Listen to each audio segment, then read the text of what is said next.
এই বড় খুশির কথা আর ব্লক লাগি কারণ प्रतिमूर्ति उन्मोचन अवसर में आम आज आम साग कहीचु और भटली विधायक आदरणीय विधायक शिलाशीष आचार्य महोदय और आम मिलित मंच सभापति महोदय उपस्थित मोर बयोज्येष्ठ बंधु माँ भौणी मैंने आई निश्चय समस्त खुशी थे कारण बहुत दिन तपस्या आज पूर्ण होती कारण आमर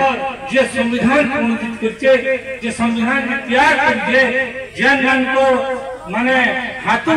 छया निकली आमर हाथ के दीजन हमको स्वाधीनता दीजन हमको ये अवसर रे हमें ताको विशेष ध्यान दे परमा धन्यवाद दे परमा डॉक्टर अंबेडकर महोदय को जे से हमर मां बाप से हमर पिता माता तांकर आज ये अवसर तांकरी उन्मोचन